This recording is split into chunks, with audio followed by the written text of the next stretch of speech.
Vamos a leer entonces en Lucas capítulo 7, del 36 al 39. Después vamos a seguir expandiendo un poquito más la lectura, pero para entrar en onda, como decimos, ¿ya? Hay varias versiones de esta, no sé cuál me van a proyectar ahí.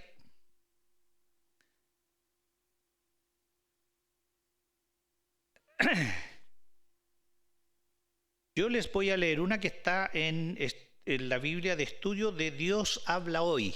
Y ahí lo que tienen ustedes proyectados es la versión Nueva Traducción Viviente. ¿Ya? Cada versión es una interpretación de la palabra de Dios. ¿Ya? Así que es bueno cotejar varias versiones.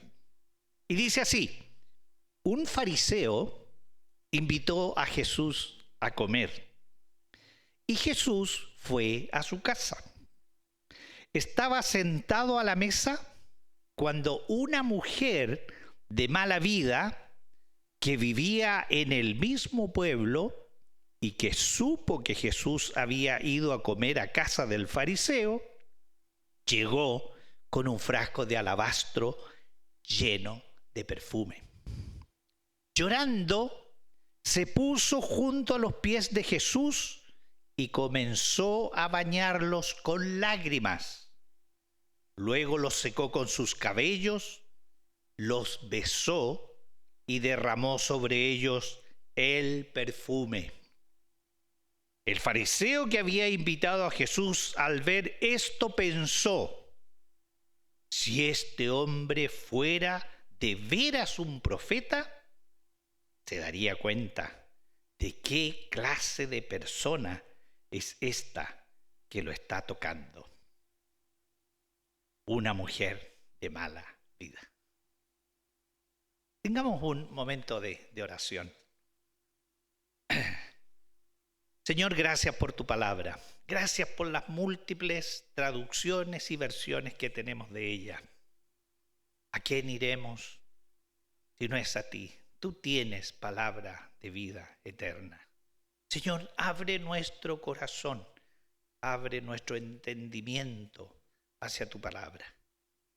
Que more en nosotros, que nos mueva, que nos lleve a la acción, dirigido por tu Santo Espíritu.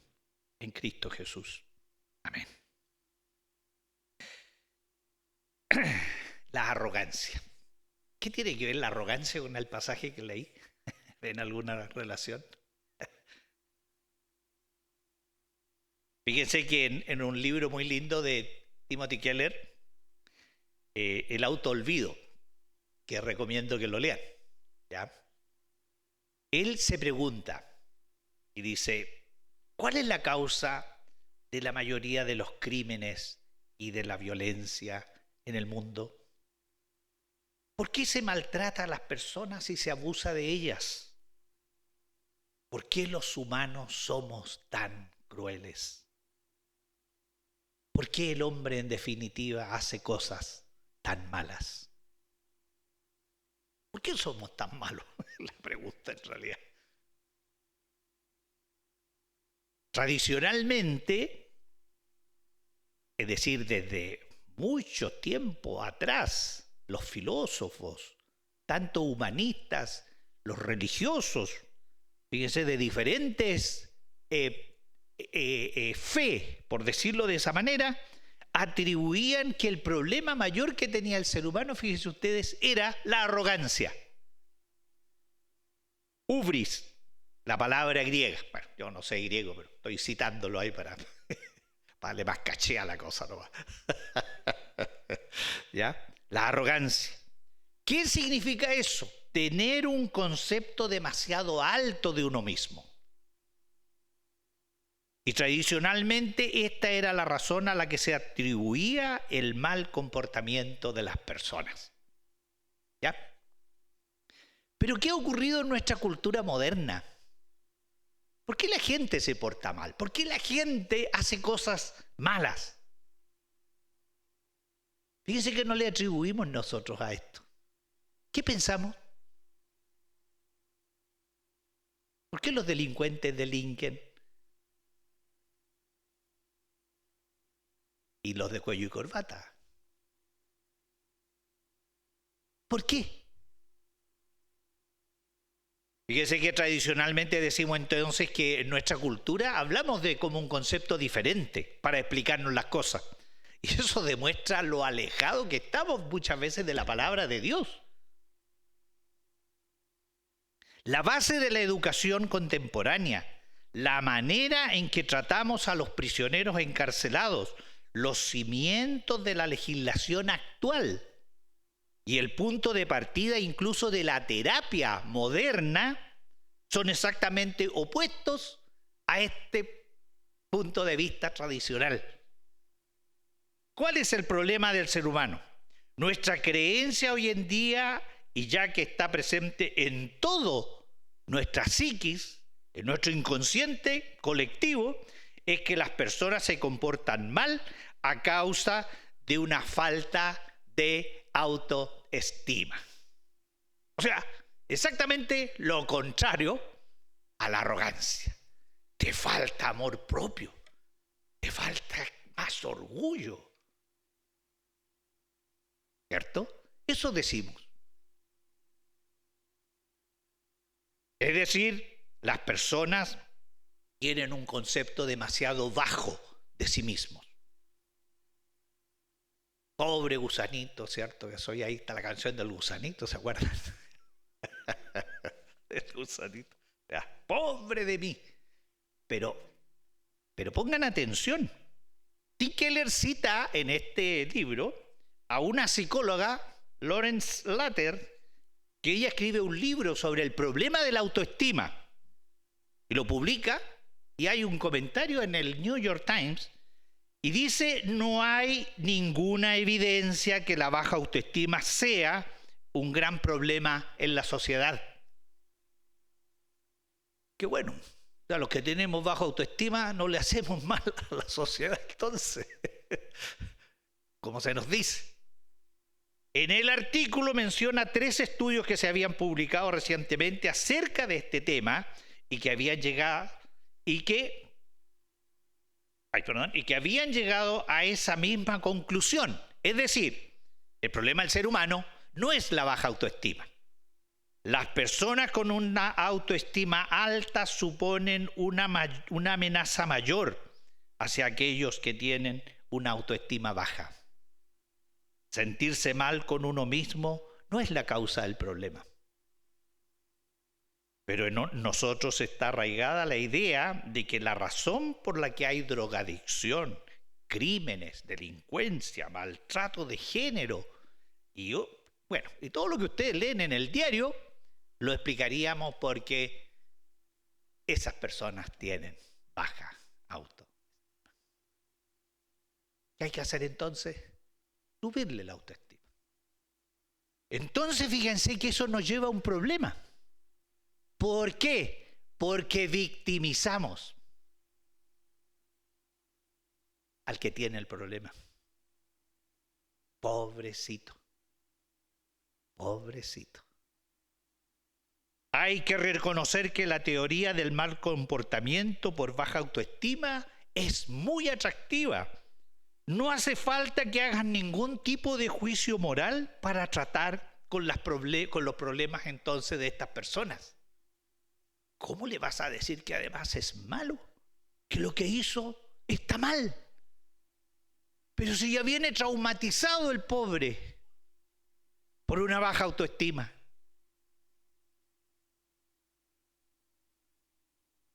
Todo lo que tienes que hacer es apoyar a las personas y animarlas. Y no está mal. De todas maneras hay que hacerlo. Pero aquí hay un presupuesto equivocado. Pero en cambio en las culturas tradicionales antiguas, la manera en que se trataba estos problemas era: ¿qué se hacía con el delincuente? ¿Qué se hacía con el que robaba? ¿Qué se hacía con el que asesinaba?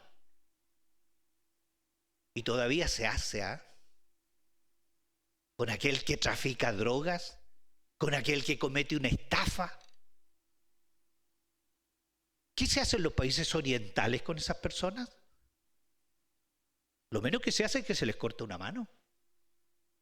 Al otro se le corta la cabeza.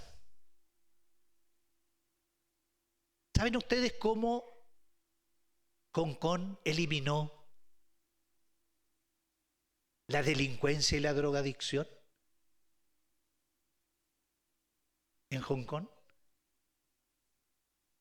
Se fusiló, se ahorcó a todos los que delinquieron. Las cárceles están desocupadas. Mano dura.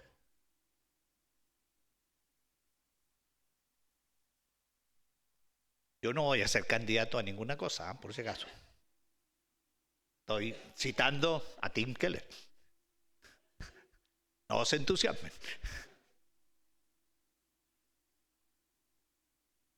Bueno, ya que capté la atención de ustedes de este tema, quiero hablarles. Fíjense que aquí hay dos posiciones que están en pugna y que son complicadas. Fíjense que yo estaba buscando en internet cómo viven los presidentes de los países. Fíjense que me dio aquí como algo en la guata. Ya no son billonarios. Existe la palabra trillonarios. Trillonarios. O sea, yo digo, ojalá que seamos millonarios todos. Pero ¿para qué quiero ser billonario? Tendría que vivir 10 veces la vida para poder gastar toda esa plata. Para ser trillonario, necesito vivir como 100 veces mi vida para gastarme toda esa plata. ¿Para qué quiero tanto? ¿Cuál es el afán de desear tanto? ¿Baja autoestima? Es posible. Pero yo les quiero explicar qué queremos decir con eso.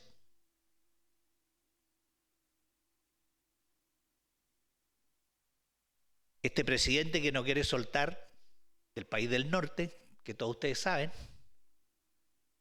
le hackearon las cuentas. La cantidad de plata que tiene no me cabe a mí en la mente. ¿Para qué tanta plata? Oiga, y no estoy diciendo que son los de acá los que hacen esto, son los de acá que hacen esto. Son seres humanos, como tú y como yo. Si no tiene que ver con el color político, no tiene que ver ni con la religión que tienen, no tiene que ver, fíjense ustedes, ni siquiera con la raza, ni con el idioma que hablan. Tiene que ver con el hecho que somos seres humanos todos. El apóstol Pablo utiliza una palabra para arrogancia, que era muy especial y que se traduce, fíjense ustedes, como hinchado. Como una persona, fíjense ustedes, que está inflado literalmente.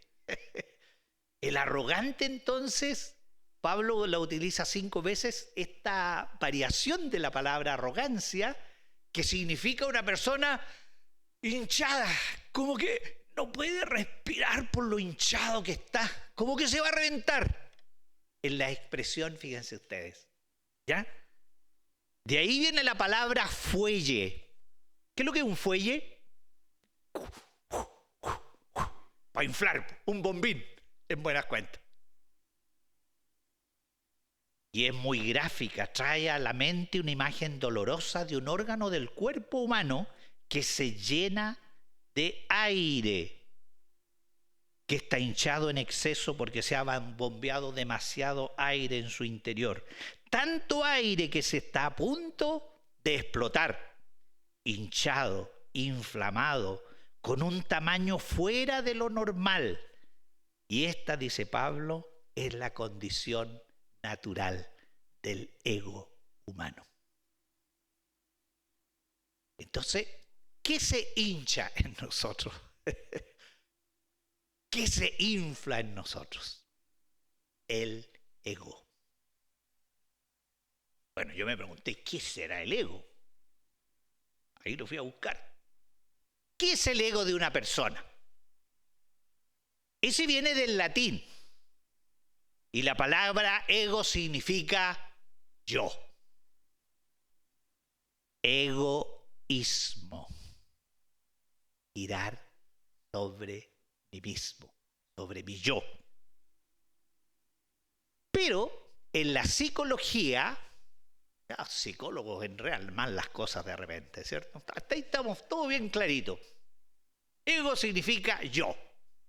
Tengo varios amigos psicólogos, así que bueno, haciendo más, ¿ya? Pero en la psicología, fíjense que este término se utiliza para hacer referencia a la instancia psíquica que permite que un individuo se reconozca a sí mismo y a su propia personalidad. O sea, no nos perdamos. El ego es el yo. Pero es esa parte del yo que me permite conocerme a mí mismo. Es decir, que me permite tener conciencia de quién soy yo. ¿Está claro?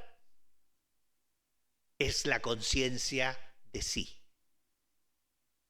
Entonces, ¿cómo es la conciencia que tú tienes de ti mismo? Primero, ¿te conoces a ti mismo? ¿Sabes quién eres? ¿Sabes para qué eres bueno? ¿Sabes para qué no eres tan bueno? Por ejemplo, no me metan a mí en la cocina. Yo no sé nada de cocina. Si es que sé prender la cocina de repente. Y ya lo sé. No me siento orgulloso. Me gustaría aprender cocina. Pero sé que esa es una debilidad que yo tengo. Pero hay otras cosas que sí me gustan y que sí disfruto. Me gusta lavar platos, fíjense. Así que mi señora cocina y a veces yo lavo los platos. Y es todo lo que consigue mi señora de mí en la cocina. ¿Ya? Entonces, el yo es conocimiento de mí, capacidad de saber quién soy. Sinónimos de ego: inmodestia, engreimiento, presunción, arrogancia, altivez, soberbia. Sinónimos del ego. Ejemplo: su ego no le permite disculparse. ¿Qué cosa más curiosa? Su ego no le permite disculparse. ¿Qué cosa será eso que me impide decir, oye, ¿sabes qué? Me equivoqué, disculpa, estoy mal? ¿Por qué será que hay algo, fíjense, que actúa en nosotros y que nos impide operar de acuerdo a la verdad? Entonces, recuerden esto. En la palabra de Dios, no tengo tiempo para hacer toda la extensión de este tema, pero recuerden esto. La imagen del ego humano, de acuerdo a la Biblia, la distingue entonces que el ego humano tiene 4 características. Una de ellas, el ego humano está vacío. Puro aire nomás. Miren qué curioso. El ego humano está inflado, pero no de lo que debiera contener. Contiene aire. Y ese aire nos hace sentir mal como un globito que está a punto de reventar. Eso lleva entonces a la otra característica del ego. El ego está adolorido. El ego produce dolor, produce malestar, intranquilidad, ansiedad, incertidumbre. El ego inflado nos molesta. Tercero, el ego nos hace estar ocupados, en movimiento, ansiosos de hacer cosas. Y todos hacemos cosas, pero somos más felices. ¿Somos más tranquilos? ¿Por qué hacemos lo que hacemos? Hay algo que me lleva a hacerlo. La Biblia dice, es tu ego.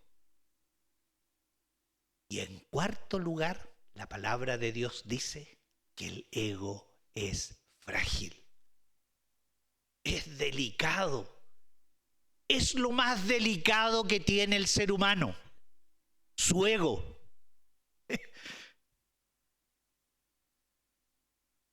Ahí están las características entonces para la tormenta perfecta. Andamos inflados, vacíos, llenos de preocupaciones, de dolores. Andamos preocupados constantemente y además somos frágiles, somos débiles. ¿Alguien de ustedes se escapa a esta definición que he dado? Su ego les permite decir, soy diferente. Así nos retrata la Biblia. Kierkegaard, un filósofo cristiano, fíjense ustedes, él en un librito, La enfermedad mortal, dice que el corazón humano, en su estado natural, intenta construir su identidad alrededor de algo que no sea Dios. En forma natural nosotros entonces intentamos llenar nuestro ego con algo que no sea Dios. Puras cosas vacías entonces metemos en nuestro ego.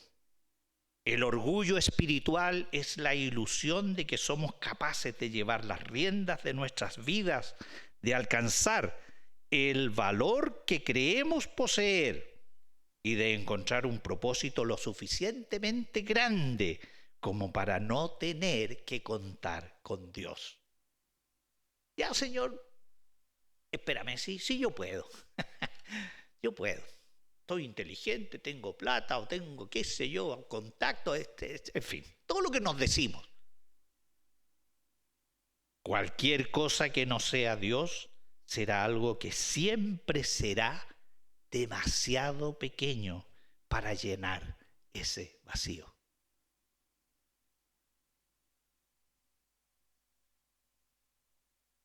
C.S. Lewis dijo, todo lo que no es eterno será eternamente inútil.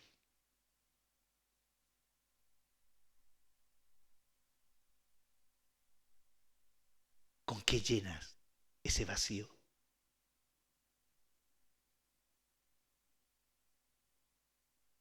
Isaías nos decía,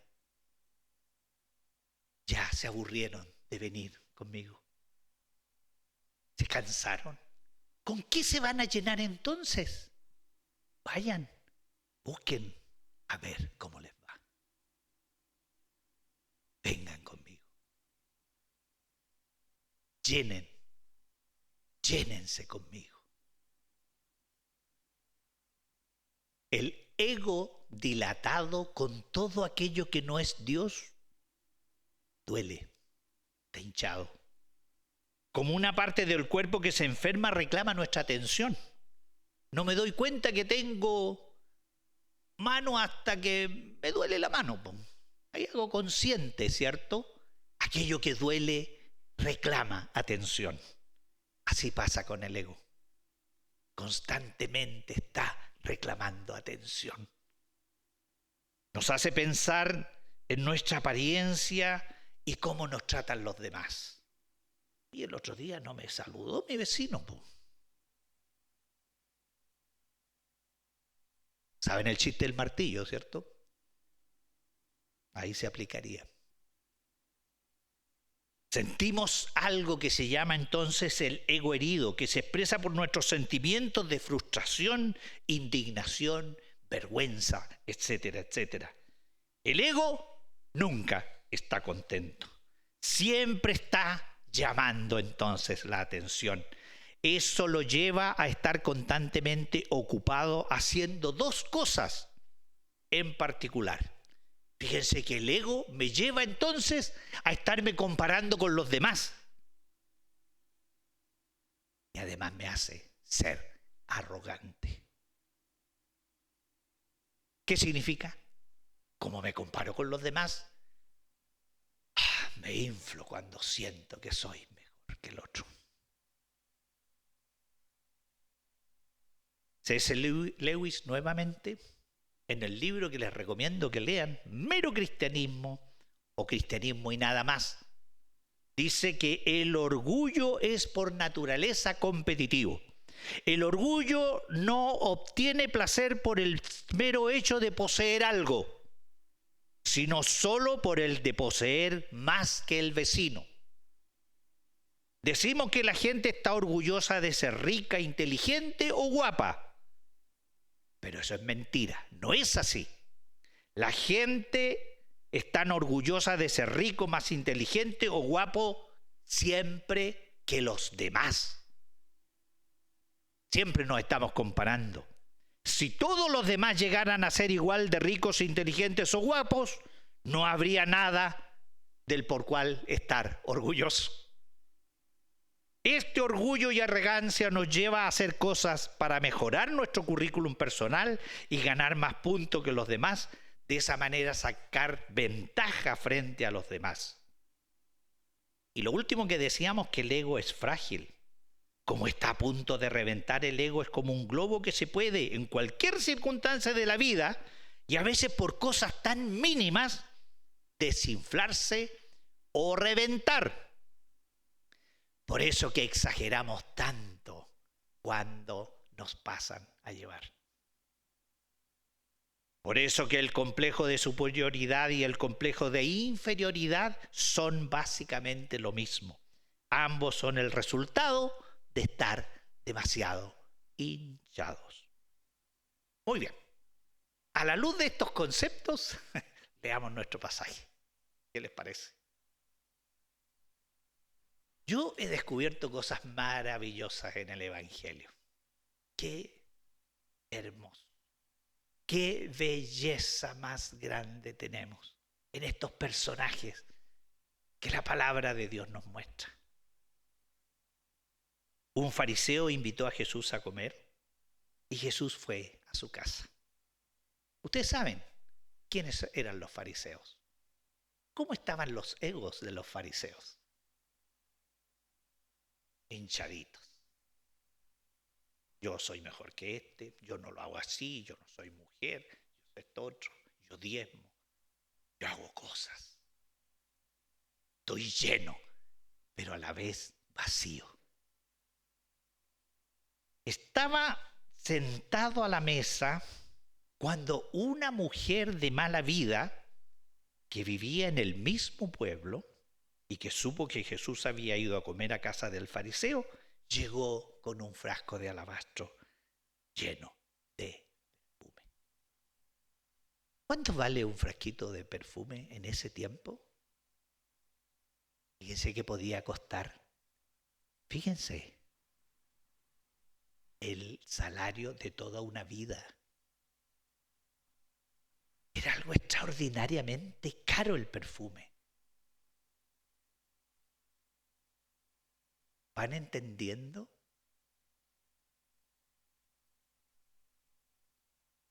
Llorando, se puso a los pies de Jesús y comenzó a bañarlo con sus lágrimas.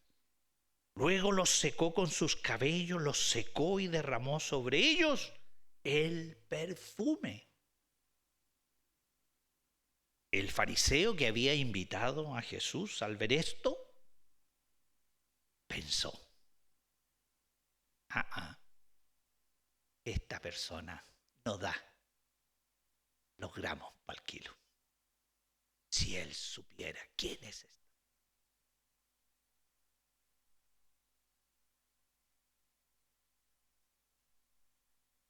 Hermanos, ¿somos así o no?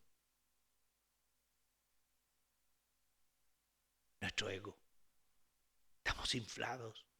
Fíjense que el estar inflados, en este caso, en el caso de Simón, por su forma de proceder, podemos suponer que él tenía un ego bien inflado. Por lo tanto, estaba vacío, muy sensible, ocupado y muy frágil. Le escandalizó que el Señor fuera tocado por esa mujer. Su religiosidad no se lo permitió.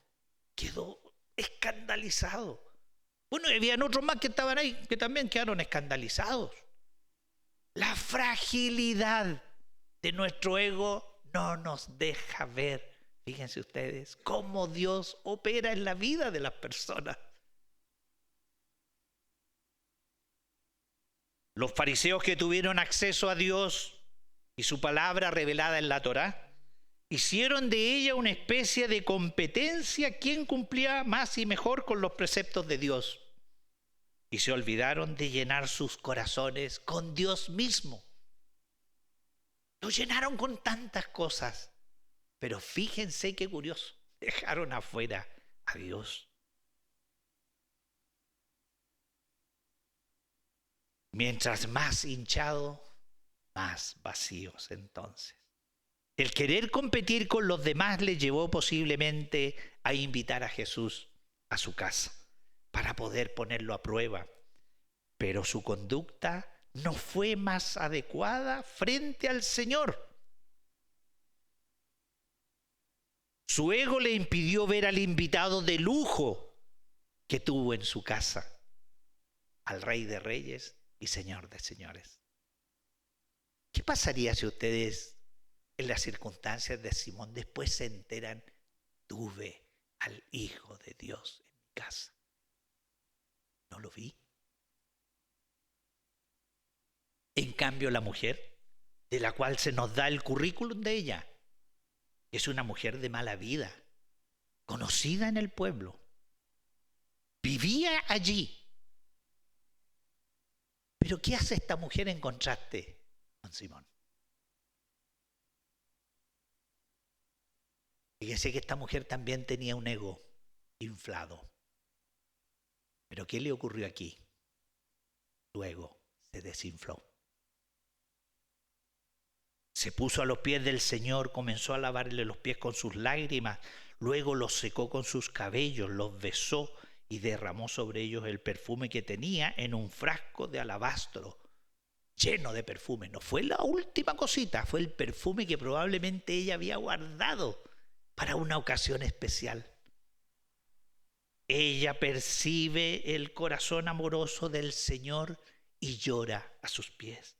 Un ego vacío que se deja llenar por el dulce contacto con el Señor. Ella tiene el corazón destrozado por el pecado. Todos los métodos que ella usó antes para conseguir amor, ahora están vacíos, comparados con el encuentro con este hombre, con este amante de personas, misericordioso y benévolo. Vean ustedes ahora la reacción de Jesús. Aquí, bueno, siempre vamos a tener algo que aprender de nuestro Señor. Fíjense, la reacción de Jesús frente a la mujer. Fíjense que en cualquier cultura, frente a una mujer atractiva que se acerca, te toca, lava los pies, los besa, se saca el velo de su cabeza, desenrea sus cabellos, te seca los pies con ellos y te sigue besando, ¿cómo te haría sentir eso?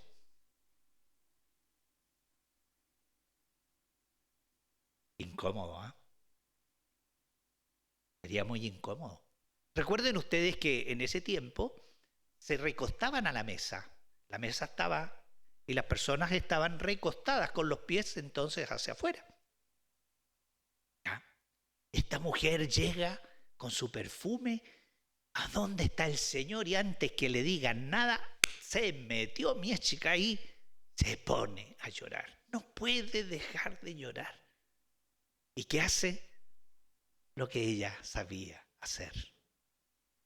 Limpiar, lavar, hacer sentir bien al otro. es para que en esas condiciones cualquiera pensara, imagínense ese cuadro, oye, ¿y esto de a dónde? ¿Cómo que se deja tocar? Fíjense que un detalle, este pasaje es muy rico en los detalles por la cultura. Cuando la mujer estaba obligada a usar un velo. ¿Por qué estaba obligada a usar un velo? ¿Y por qué siguen las mujeres obligadas en Oriente a usar un velo? Porque la mujer solo puede mostrar su cabello frente a su esposo. No está permitido que la mujer se saque el velo frente a la gente o en la calle. No se puede. Y esa era la costumbre. Entonces esta mujer se saca el velo, desenrea su cabello y fíjense que tiene este acto de intimidad con el Señor. Y el Señor, un ego perfecto, se deja querer. Y en esto, fíjense hermanos, cómo la palabra de Dios nos muestra cómo Jesús interactuó con las mujeres sin ninguna malicia. No hay un trasfondo que uno pueda leer entre líneas aquí, algo erótico, fíjense ustedes. Y no es porque lo erótico sea malo. Fíjense que no hay. En todos los encuentros que el Señor tuvo con las mujeres, el Señor dignificó a la mujer, la hizo sentir limpia en la interacción que Él tuvo con ella. Lo otro, no te acerques, no, cúbrete, porque era objeto de pecado. En cambio, el Señor permite que esta mujer se muestre frente a Él.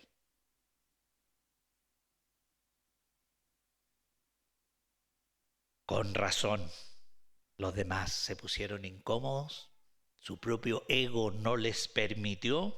Si este fuera un profeta, sabría qué clase de mujer es la que le está tocando. Lo que viene a continuación es maravilloso. La forma como un hombre con un ego sano, Jesús, confronta a otro con un ego inflado. ¿Qué le dirían ustedes al fariseo? Te venía a enojar más encima. Ni me trataste ni bien cuando llegué. Nos iríamos, nos enojaríamos. Pero fíjense ustedes qué hizo el Señor frente a una persona con un ego frágil. Entonces Jesús le dijo al fariseo, Simón, tengo algo que decirte. Hermano, y aquí hay una parte muy importante. Jesús llama al fariseo por su nombre, Simón. Una manera de restaurarle. Simón, yo te conozco. Yo sé quién eres, Simón. Fíjense lo que le responde Simón. Simón le dice, dímelo, maestro. ¿Creen que realmente esa palabra maestro es honesta? Era un cliché. Si él había pensado que este se cree que iba a ser maestro, no alcanza ni para profeta ni para nada de eso a ser maestro. Pero él, fíjense, su ego no le permitió sino que responder como era lo políticamente correcto. Dime, maestro. Bueno, y Jesús siguió. Y fíjense lo que les dijo. Les contó una parábola. 2 hombres le debían dinero a un prestamista. Uno le debía 500 denarios y el otro 50. Y como no le podían pagar, el prestamista les perdonó la deuda a los 2. ¿Se entiende? Ahora dime, ¿cuál de ellos le amará más? Qué curiosa pregunta.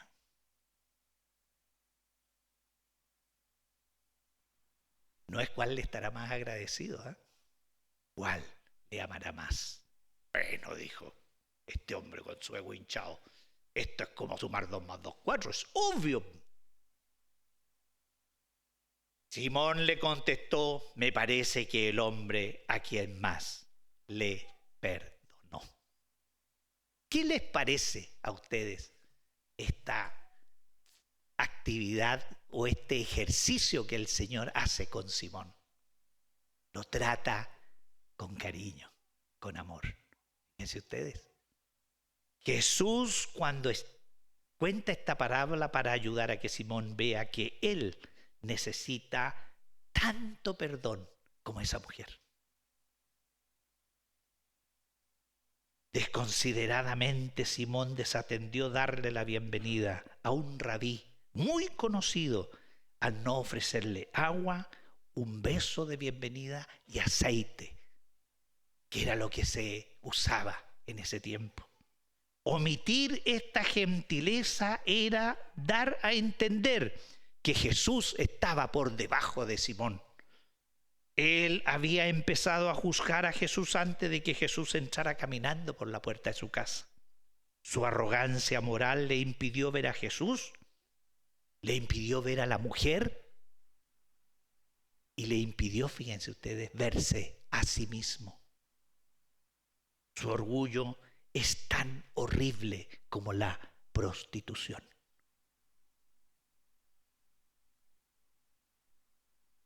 Pero la mujer le fue mejor, fíjense ustedes. Qué increíble. Jesús le dijo, tienes razón. Entonces, fíjense los detalles que nos da la palabra de Dios. Jesús mira a la mujer. ¿Qué creen ustedes que puede significar una mujer ahí acongojada diciendo, chuta, parece que la embarré, algo hice mal? ¿Cómo crees tú que Jesús la miró? ¿Qué ha significado esa mirada para ella? Y le dices, ¿ves a esta mujer? Entré en tu casa y no me diste agua para mis pies. En cambio, esta mujer me ha bañado los pies con sus lágrimas y los ha secado con sus cabellos. No me saludaste con un beso, pero ella, desde que entré, no ha dejado de besarme los pies. No me pusiste ungüento en la cabeza, pero ella ha derramado perfume sobre mis pies. Por eso te digo que sus muchos pecados son perdonados, porque amó mucho. Pero la persona a quien poco se le perdona, poco amor muestra. Luego dijo a la mujer, tus pecados te son perdonados. Y ahí quedó la escoba. Ay, ya si antes ya estábamos mal, aquí ya quedó la escoba. ¿Quién es este que hasta perdona pecados? Los otros invitados que estaban allí comenzaron a preguntarse, ¿quién es este? Y Jesús añadió, además, como en la yapa para esta mujer, por tu fe has sido salvada. Vete tranquila. A mí realmente me emocionan estos pasajes. Yo no sé qué les pasa a ustedes, pero a mí me emocionan, realmente. ¿Cómo te acercas tú a Jesús? ¿Quién es Jesús para ti? ¿Es la vida? ¿Es el camino? ¿Es la puerta por la que hay que entrar? ¿Quién es? ¿Es un rabino más? ¿Es un maestro que tiene buenas ideas? ¿O es el Dios con nosotros? Fíjense que en esto se define con qué vas a llenar tu ego. Dios quiere que llenes tu ego con Él. Él quiere estar en ti. Él quiere que no tengas sed jamás, que nunca más tengas hambre, que nunca más estés sedienta, intranquila, ansiosa y angustiada. Él quiere ser tu sustento, tu vida misma.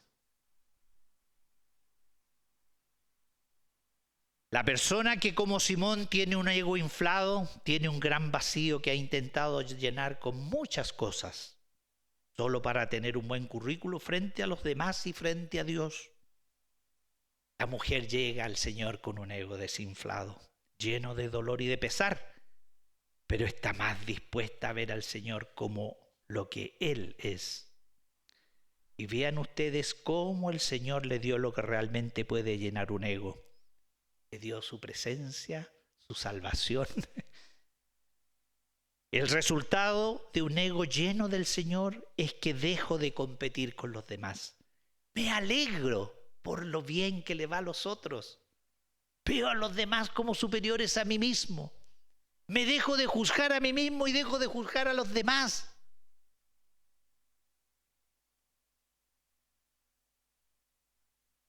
Acepto, fíjense ustedes, que la fe es suficiente para ir al cielo. Acepto que no voy a ser en el cielo más justificado de lo que soy ahora por mi fe en Jesucristo. Acepto que la salvación no es por mérito. ¿Qué mérito puedo tener? ¿Cómo puedo hacer mérito?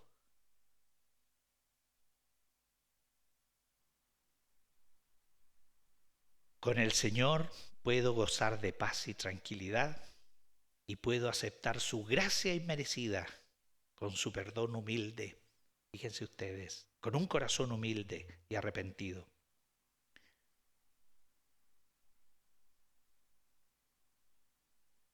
Para finalizar, hablábamos, fíjense ustedes, de que las autoridades, los líderes, los hombres se enseñorean unos de otros. Tratan de imponer sus puntos de vista. Y es por tu bien. Además me dicen, es por mi bien.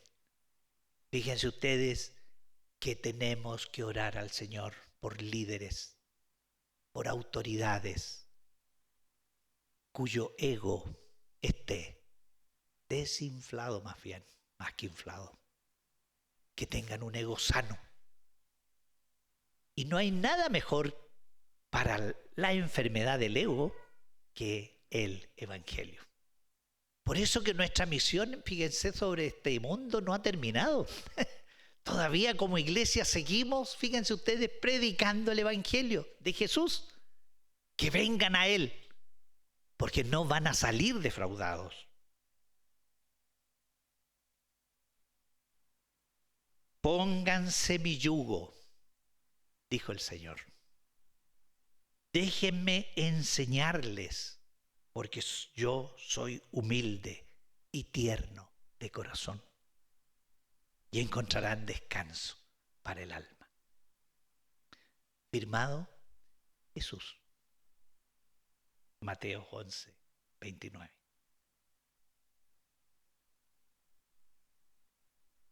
Tengamos oración.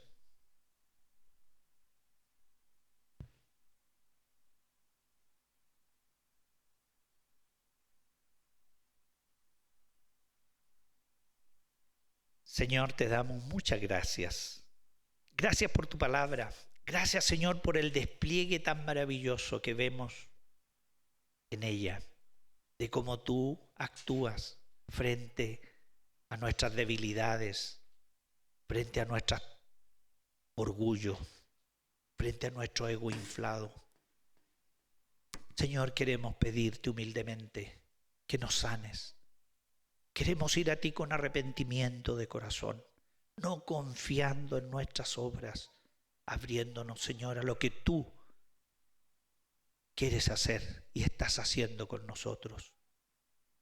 Señor, ayúdanos a superar el problema del ego. Que nuestro ego no sea impedimento para acercarnos a ti.